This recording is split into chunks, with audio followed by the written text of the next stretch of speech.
오늘 함께 말씀 나눌 건데요. 오늘 하나님께서 우리에게 주시는 말씀은요, 출애굽기 20장 16절에서 17절 말씀입니다.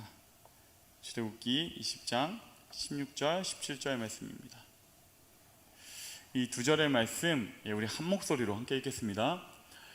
내 이웃에 대하여 거짓 증거하지 말라. 내 이웃의 집을 탐내지 말라. 내 이웃의 아내나 그의 남종이나 그의 여종이나 그의 소나 그의 낙이나 물은 내 이웃의 소유를 탐내지 말라. 아멘. 반갑습니다. 저는 청년부 성기는 김교준 목사입니다. 오늘 함께 나눌 말씀의 제목은 욕망을 정죄하다. 욕망을 정죄하다라는 주제로 우리 함께 말씀 나누려고 해요. 지금 3월 달부터 시작했던 십계명 시리즈가 중간에 약간씩 텀도 있었지만 드디어 이제 마무리되는 시간입니다.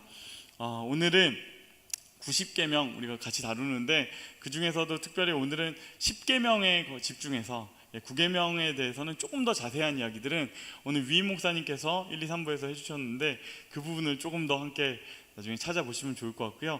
오늘 저희는 10계명, 10번째 계명에 집중해서 우리 함께 말씀을 나누려고 해요.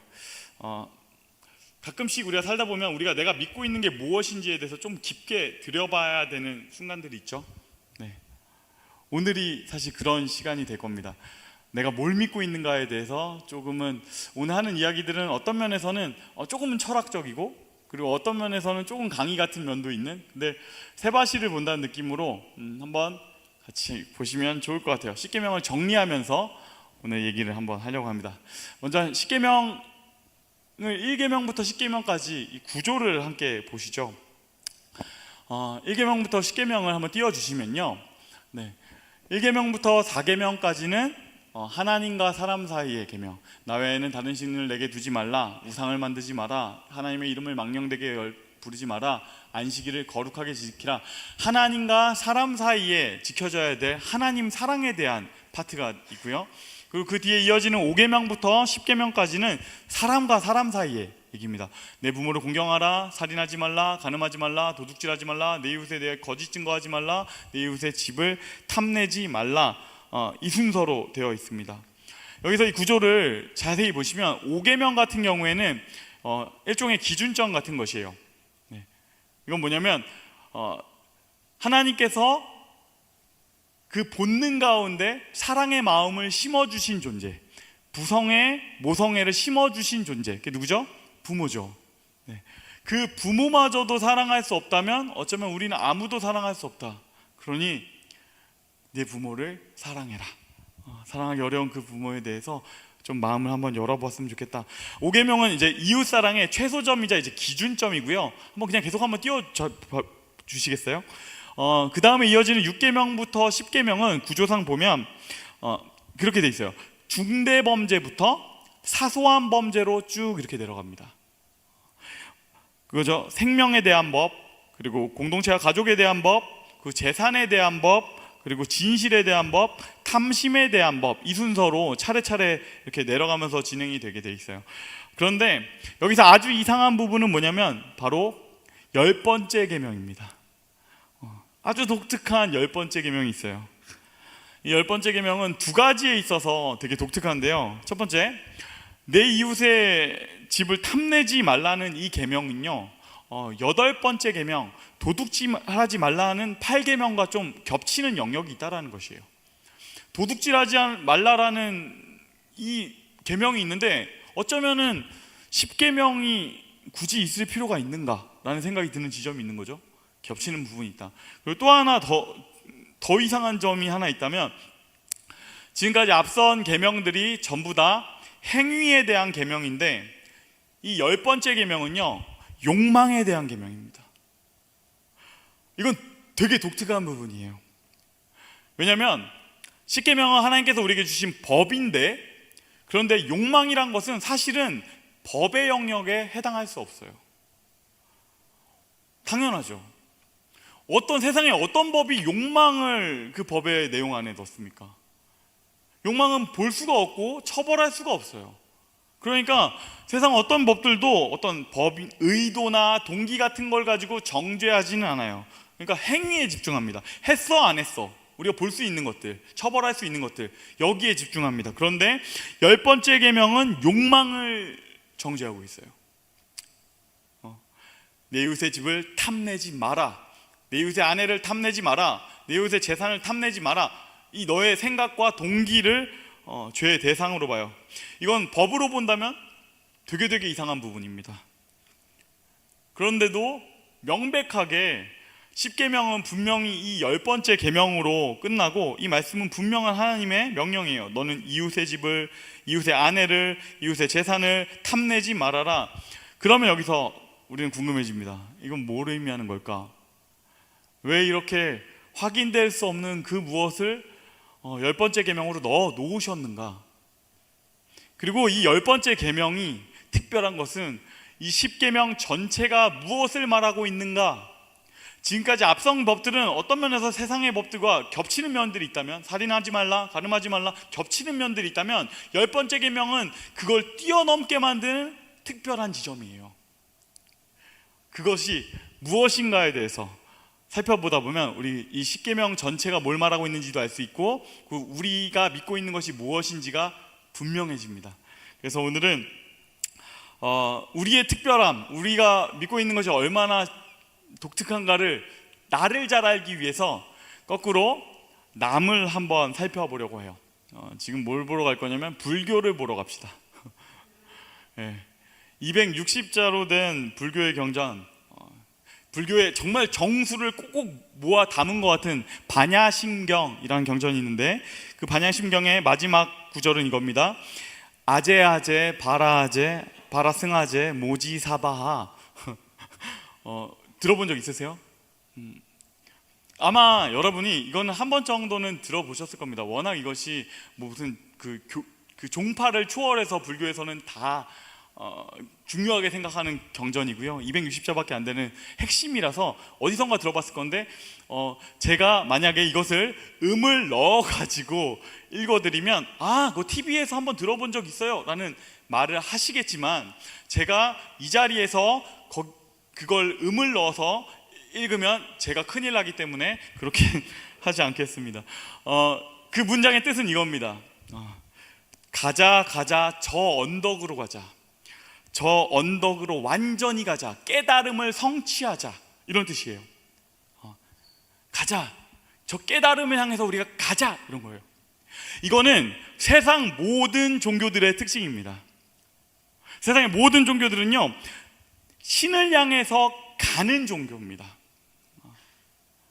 우리가 어떤 단련을 하고 어떤 수련을 해가지고 우리의 마음이 어떤 경지에 올라서 어떤 신에게 진리에 다다를 수 있도록 향해서 우리는 간다, 이게 모든 종교들의 특징이에요. 그런데 우리가 믿는 기독교는 다릅니다.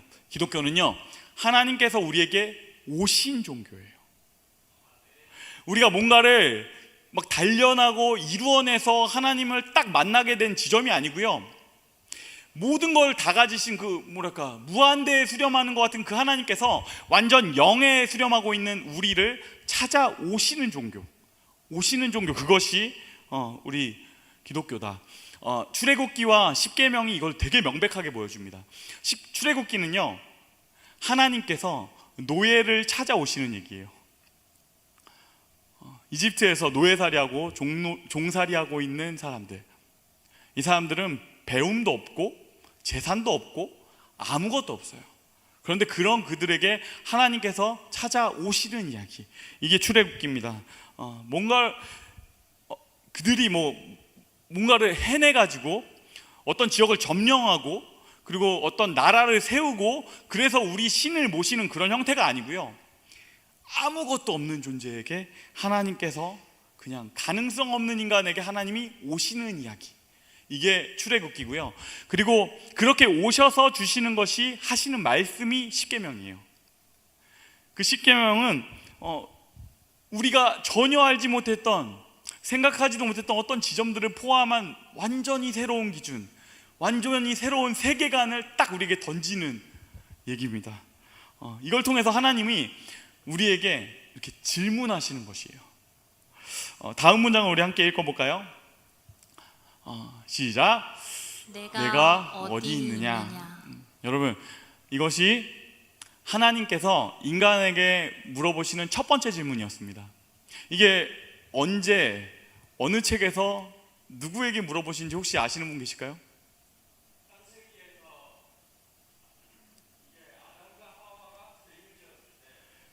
정답! 다 알고 계시잖아요. 이렇게 막 복화술로 막 하신 거 좀 봤어요. 아담아, 내가 어디 있느냐? 이걸 물어보시잖아요. 이거는 아담이 어디인지 몰라서 물어보시는 게 아니에요. 그의 상태를 물어보고 그의 상황을 물어보시는 질문이에요. 네가 지금 어떤 자리에 있느냐라는 것을 물어봅니다. 십계명도 똑같은 이 질문입니다. 표를 한번 다시 보시죠. 하나님께서 우리에게 물어보십니다. 너는 지금 어디에 있어? 너는 살인하는 자리에 있진 않아? 너는 간음하는 자리에 있진 않아? 도둑질하는 자리에 있진 않아? 거짓된 자리에 있진 않아? 그리고 마지막으로 가장 특별한 이 질문, 내 이웃의 집을 탐내지 말라. 이건 뭐냐면 너의 욕망은 지금 어디를 향하고 있어? 이것을 물어보시는 것이에요. 너의 욕망이 지금 어디를 향하고 있어? 그리고 길을 제시해 주세요. 너의 욕망이 이웃의 집을 향하게 하지 마라. 너의 욕망이 이웃의 배우자를 향하게 하지 마라. 너의 욕망이 타인의 재산을 향하게 하지 마라 라고 말씀하세요. 쉽지 않은 말씀이에요. 그런 마음을 버려라, 그 방향성을 버려라 라고 얘기하시는 거죠. 쉽지 않아요. 결국에 탐심을 저격하고 계시는데, 욕망을 저격하고 계시는데 쉽지 않죠. 이게 우리에게 쉽지 않은 이유는요, 되게 심플합니다. 우리가 자본주의 사회를 살기 때문이에요. 자본주의는요, 여러분 다 이미 아시겠지만 탐심을 동력으로 쓰는 사회입니다. 사람들이 무언가를 부러워하고 탐내고 갖고 싶어하는 것, 이 힘을 건강한 사회를 만드는 힘으로 쓸 수 있어 라고 생각하는 것이죠. 우리 모두가 그런 마음들이 있을 수 있잖아요. 타인의 집을 탐내고 타인의 이렇게 사랑을 탐내고 내가 갖고 싶은 것들을 부여잡으려고 하는, 그 움켜잡으려는 그 탐심들이 있다는 말이죠. 그런데 이것에 대해서, 이것은 어차피 우리에게 있는 자연스러운 본성이야. 이걸 거스르지 말고, 거스르는 건 불가능해. 그러니까 이 탐심을 건강하게 잘 제어하면 사회를 성장시키고 발전시킬 수 있는 동력이 될 수 있어. 이 얘기를 하고 있는 게 자본주의 사회죠. 더 심플하게 그 모든 걸 딱 총합하자면 돈이에요. 돈 욕심 나쁘지 않아. 무엇을 부러워하고 탐내고 움켜쥐고 싶어하는 그 마음, 그거 잘만 관리되면 나쁘지 않고 이 사회를 건강하게 키울 수 있는 힘이 될 수 있어. 이게 자본주의의 기본적인 방향이죠. 그런데 십계명의 10번째 계명은 말합니다. 그건 잘못됐다. 그건 잘못됐다. 내 이웃의 집을 탐내지 마라. 탐심으로 세워진 사회, 그것은 뭔가 뒤틀린 것이다. 탐심을 통해서 세워지는 그걸 동력 삼은 사회, 그것은 뭔가 잘못된 것이다. 이 얘기를 하고 있어요. 그래서 우리에게 10번째 이 계명이 좀 어렵습니다. 이 사회가, 이 세상이 요구하는 기본적인 방향성을 부정하는 얘기니까요. 그게 잘못됐다라고 말을 하니까요. 이걸 보면 세상 사람들은 당장에 반박할 겁니다. 이 자본주의 시스템이 그나마 우리가 가진 최선의 것이에요. 자원이 유한하니까 당연히 발생하는 어쩌면 사회적 현상이에요. 어쩔 수 없는 질서예요. 우리가 어쩔 수 없이 가장 최선의 것을 지금 선택해서 가고 있는데, 어쩔 수 없는 걸 가지고 불평하지 마세요. 이건 어쩔 수 없는 거잖아요 라고 말해올 겁니다. 그런데 성경은요, 이 탐심이라는 것을 그냥 기본 질서나 사회적 문제, 사회적 환경으로 보지 않습니다. 이것을 영적인 문제로 봅니다. 골로새서 3장 5절 말씀인데요, 함께 읽겠습니다. 그러므로 땅에 있는 지체를 죽이라. 곧 음란과 부정과 사욕과 악한 정욕과 탐심이니 탐심은 우상 숭배니라. 탐심은 뭐라고 얘기하면 탐심은 우상 숭배다라고 말씀하세요. 탐심은 우상 숭배다. 왜 이렇게까지 말씀하시는가? 그것은 뭐냐면 이 탐심의 뒤에 말하고 있지 않지만 이미 암묵적으로 전제되어 있는 전제가 하나 있습니다. 그리고 그 전제는 바로 뭐냐면 이 문장입니다. 돈이 행복을 준다. 우리가 뭔가를 탐내고 뭔가를 가지고 싶어하는 이유는 결국에 무엇이에요? 이걸 통해서 행복을 얻을 수 있을 것이라고 믿는 전제, 이걸 통해서 안정을 얻을 수 있고 이걸 통해서 기뻐질 수 있다라는 전제가 있기 때문 아닙니까? 생각하는 것이에요. 그러니까 더 이것을 구체화하고 우리 사회에서 그걸 하나로 뭉쳐서 하나만 남긴다면 돈이겠죠. 돈이 우리에게 안정을 줄 수 있어. 돈이 우리에게 기쁨을 준다. 돈이 우리에게 평안을 준다. 돈이 우리에게 행복을 준다. 이겁니다. 그렇기 때문에 이 전제 때문에 탐심은 사회적 문제가 아니라 영적 문제입니다. 그렇기 때문에 탐심은 우상 숭배입니다. 사회 현상이 아니고요, 사람들이 빛보다 어둠을 더 사랑한 것이에요. 이사야서는 이렇게 말합니다. 사람들이 어두운 가운데 거하며 그들의 눈이 멀고 그들의 귀가 닫혔도다. 탐심은 그렇게 작동합니다. 처음에는 되게 자연스럽게 발생하는 것 같아요. 그런데 그것은 조금씩 우리의 삶을 잠식해 들어옵니다. 저걸 더 가지면 더 나을 것 같은데, 저걸 좀 더 얻고 싶은데, 이걸 조금 더 누리면 더 좋겠는데, 하나를 잡고 나면 그 다음에 있는 더 많이 가진 무엇이 보이기 시작하고, 내가 한 가지 커리어를 딱 잡았으면은 남이 가진 더 큰 커리어가 보이기 시작하고, 더를 원하게 하는, 그리고 최종적으로 이 탐심이 어디까지 가게 되냐면 그들이 가고 싶어하는 자리가 딱 있어요. 인생의 주인 된 자리, 인생의 목적이 된 자리. 돈을 갖게 되면 내 인생이 정말로 완전해질 텐데, 말은 하지 않지만, 드러내놓고 얘기하진 않지만 우리 마음 가운데서 자라나서 결국엔 우리를 거기까지 이끌어섭니다. 결국에는 이 탐심이 인생의 주인의 자리에 올라선다라는 것이에요. 그리고 거기에 서면서 계속해서 우리에게 말해요. 이게 행복을 줄 것처럼 굴어요. 그런데 정말로 그럴까요? 디모데전서 6장 9절과 10절은 말합니다. 부하려 하는 자들은 시험과 올무와 여러 가지 어리석고 해로운 욕심에 떨어지나니 곧 사람으로 파멸과 멸망에 빠지게 하는 것이다. 돈을 사랑함이 일만 악의 뿌리가 되나니 이것을 탐내는 자들은 미혹을 받아 믿음에서 떠나 많은 근심으로써 자기를 찔렀도다. 아멘. 사도 바울은 단언합니다. 탐심을 통해서 얻을 수 있는 것은 근심뿐이야. 최종적으로 얻게 되는 것은 근심밖에 없어. 그것이 우리에게 어떤 완전한 행복을 주지 못해. 잠깐의 기쁨, 잠깐의 평안함 같은 것은 줄 수 있을지도 몰라요. 그러나 정말로 완전한 것, 우리가 원하는 행복, 영원한 기쁨, 이런 것들은 줄 수가 없어요. 이건 되게 논리적인 것이에요. 유한한 것을 통해서 무한한 것을 얻을 수는 없어요. 일시적인 것을 통해서 영원한 것은 얻을 수 없어요. 너무나 당연한 것입니다. 그건 불가능합니다. 그걸 너무너무 잘 아시는 하나님께서 이 10번째 계명과 10계명을 우리에게 주시는 것이에요. 전혀 다른 새로운 세계관을 주시는 것이에요. 하나님께서 우리에게 주시려고 하는 것, 그걸로는 안 되니까 진짜로 주려고 하는 것은 진짜 행복입니다. 세상에서 우리가 뭔가 그걸 움켜져서 탐심을 통해서 얻을 수 없는 그 무엇을 내가 주기 원한다. 신명기 10장 12절과 13절 말씀은 이렇게 말합니다. 이것은 계명 모두를 정리하면서 딱 결론 짓는 말씀인데요. 이스라엘아, 내 하나님 여호와께서 내게 요구하시는 것이 무엇이냐? 내가 오늘 내 행복을 위하여 내게 명하는 여호와의 명령과 규례를 지킬 것이 아니냐. 아멘. 하나님께서 말씀하시는 것이죠. 10계명은, 계명은, 율법은 네 행복을 위한 거야.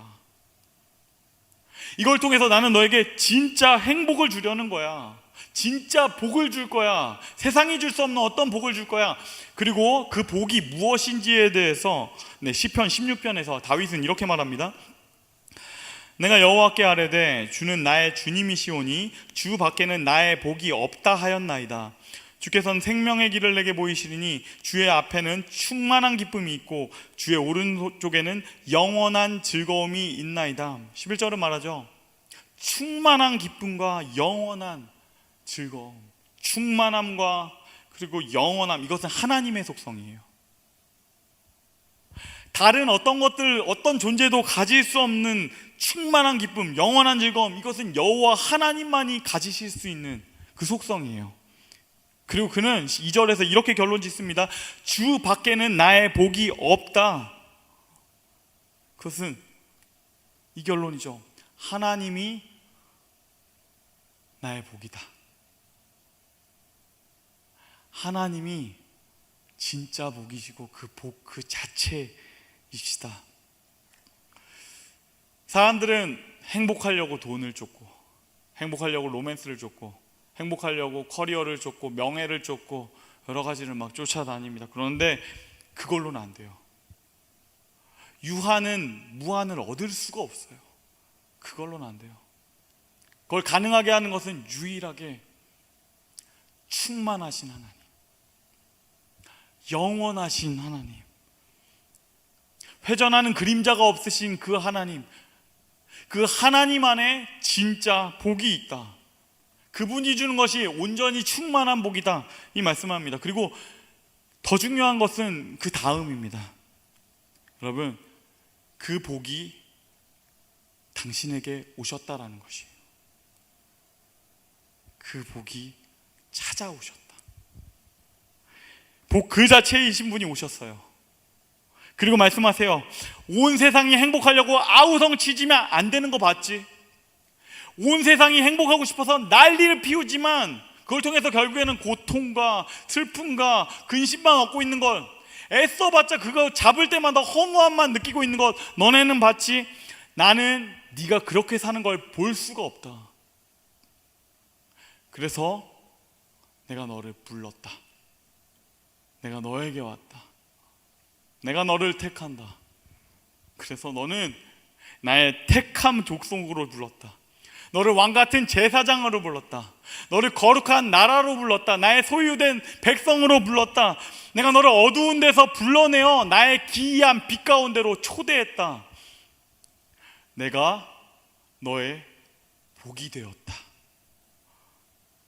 하나님께서 이 십계명을 통하여서, 이 모든 계명을 통해서 우리에게 이 이야기를 건네고 계신 겁니다. 이 말씀은 수천 년 전에 그냥 이스라엘 백성들에게만 하신 말씀이 아닙니다. 오늘 우리에게 하시는 말씀이에요. 온 세상이 얻을 수 없는 것을 위해서 난리를 치지만 그게 아니라 내가 너에게 올게. 내가 너에게 진정한 행복을 줄게.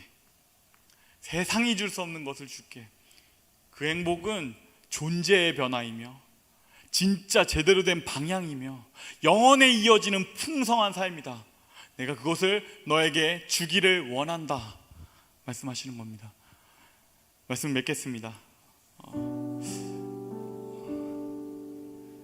가만히 좀 딱딱한 설교를 했죠.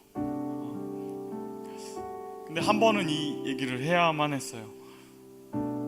다른 세상과 다른 우리가 말하고 이 믿는 이 기독교의 복음, 그것이 어떻게 다른가? 그 핵심에는 우리에게 찾아오신 하나님이 있습니다. 죄인을 만나러 하나님이 오셨다. 뭘 대단한 걸 이뤄내서 하나님을 만나는 것이 아니라 아무것도 없는 존재, 가능성 없는 존재에게 찾아오셨다. 그리고 그가 오셔서 우리에게 새로운 계명, 새로운 세계, 새로운 세계관을, 그리고 진짜 행복을 주기 원하신다. 세상은 행복하고 싶어서 난리지만 우리에게는요, 그 행복 자체가 찾아오셨어요. 세상은 내 이웃의 집을 탐내고 내 이웃의 배우자를 탐내고 돈을 잡기 위해서 움켜쥐려고 온 힘을 쓰지만 그럴 필요 없어요. 하나님이 우리의 복이 되셨으니까. 이걸 붙잡는 사람들은 다른 것들이 중요하지 않아집니다. 왜냐하면 무한한 것, 진짜 행복이 내 안에 찾아온 사람이니까. 네가 이 행복과 풍성한 삶을 경험하고 누리고 살기를 원한다. 정말로 그랬으면 좋겠어요. 이걸 누렸으면 좋겠습니다. 풍성하게 누리시기를 바라요. 그렇게 하기 위해서 어떻게 하면 좋을까요? 답은 간단해요. 오늘 하나님 때문에 행복한 사람이 되셔야 해요. 오늘 그 하나님 때문에 행복하셔야 돼요. 천국에 가서 행복해지는 그런 거 아닙니다. 하나님이 우리 가운데 오셨습니다. 멀리 계신 그분이 그냥 다가오시는 것 가지고는 안 되니까 인간의 몸을 가지고 오셨고, 그의 피를 흘려주셔서 내 마음 가운데 성령으로 찾아오셨고, 그리고 우리에게 노크하십니다. 내가 너와 대화하기 원하고, 내가 너에게 함께하기 원하고, 너의 진짜 복이 되어서 너를 충만하게 채워주기를 원한다. 우리가 그것을 누릴 수 있는 상황 가운데 있어요. 그 방법들은 우리가 이미 다 알고 있는 것들입니다. 짤막한 일상의 기도. 일상 제가 몇 번이고 얘기했던 것 같은 그것들 있잖아요. 또다시 한번 캠페인 하려고 해요. 하나님, 당신께서 여전히 날 사랑하셔서 나도 주님 너무 사랑합니다. 나는 오늘 지금 주님과 함께 걷습니다. 조금 힘들고 지치는 일상 가운데서 나 혼자 애쓰고 지치는 것 같을 때 내 가운데 찾아오신 그분을 잠깐 돌아보는 것. 그분 계셨지. 주님 여전히 날 사랑하시고 나도 주님 사랑합니다. 나는 오늘 주님과 함께 이곳에 있습니다. 그 짤막한 기도, 이것이 우리의 세계를 바꾸기 시작합니다. 그리고 우리에게 주시는 하나님의 말씀, 이 성경은 어떤 사람들은 그냥 인쇄물이라고 말할지 몰라도 우리에게 있어서는, 하나님의 부름받은 우리에게 있어서는 말씀이신 하나님이세요. 말씀하시는 하나님이세요. 그분이 그 성경을 통해서 우리에게 말씀을 걸어오세요. 아침에 매일 주어지고 있는 그 큐티, 하나님께서 노크하시는 것입니다. 누구누구야, 내가 이런 얘기 너에게 들려주고 싶은데 잠깐 문을 열어줄래? 라고 우리를 노크하신 하나님께 우리의 마음의 문을 여는 것. 우리에겐 찬양이 있고 우리에겐 예배가 있어요. 특별한 시간을 떼어놓고 그분 앞을 찾아가서 만날 수 있는 수련회도 있어요. 그 모든 시간을 통해서 유한한 우리가 그 무한한 그분께 계속 이어져 있음을 확인하고 공급받고, 우리가 막지 않으면 우린 계속해서 행복하는 그분을 경험할 수 있어요. 그 경험이 있었으면 좋겠습니다. 하나님 때문에 오늘 행복한 그 사람. 십계명, 지금까지 굉장히 오랜 시간 어려운 이야기를 배워온 것 같지만 그 결론의 끝에 하나님께서 말씀하시는 것입니다. 내가 너의 복이 될게. 세상이 줄 수 없는 그 복이 될게. 내가 너와 함께 하기를 원한다. 그 초대 가운데 함께 하시는 여러분, 그래서 그 하나님을 경험하시는 저 여러분이 되시기를 주님의 이름으로 축복합니다.